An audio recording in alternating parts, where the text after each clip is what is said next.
October 1962. For 13 terrifying days, the entire world held its breath. This was the Cuban Missile Crisis.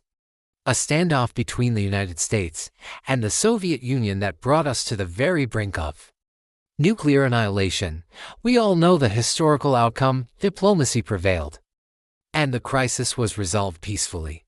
But it is a chilling question to ask. How close did we really come to the nightmare scenario?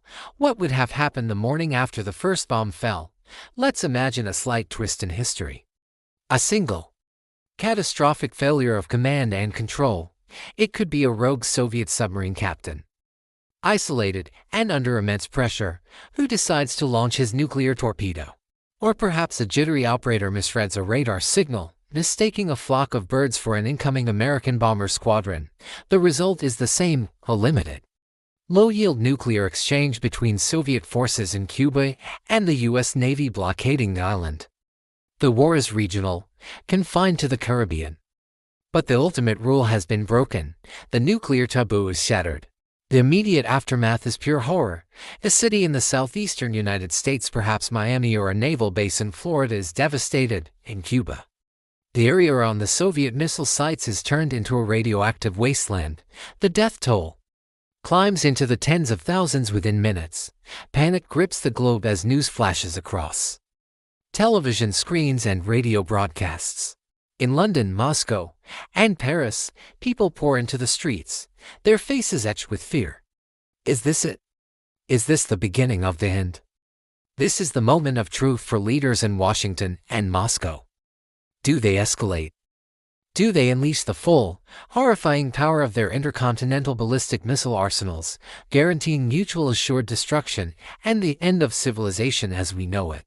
Or do they somehow pull back from the abyss, negotiating a ceasefire amidst the radioactive fallout and the overwhelming political chaos?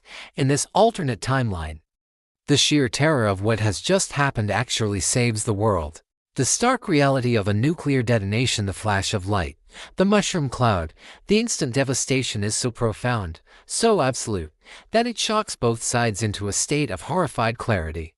The theory of mutual assured destruction works, but not as a deterrent to all war, only as a deterrent to total war. After the initial, horrifying exchange, both superpowers are forced to back down. The Cold War is not over, but it has been irrevocably changed. A radioactive line has been drawn, a line that everyone now understands can never be crossed again. What would be the lasting impact of such a close call? Cuba is ravaged, a scar on the conscience of the world. The United States is wounded, both physically and psychologically, having experienced a nuclear attack on its own soil. The world enters a period of intense, fearful disarmament. The motivation isn't idealism, it's raw, visceral terror. This what-if scenario, as horrifying as it is, proves the immense and non-negotiable value of de-escalation, clear communication, and finding common ground, even when the stakes are the highest imaginable. It's a stark reminder that our survival depends not on the weapons we build, but on the dialogues we choose to have. This scenario was history's closest call. What do you think would have been the most lasting psychological impact on a world that survived a limited nuclear war? Let us know in the comments.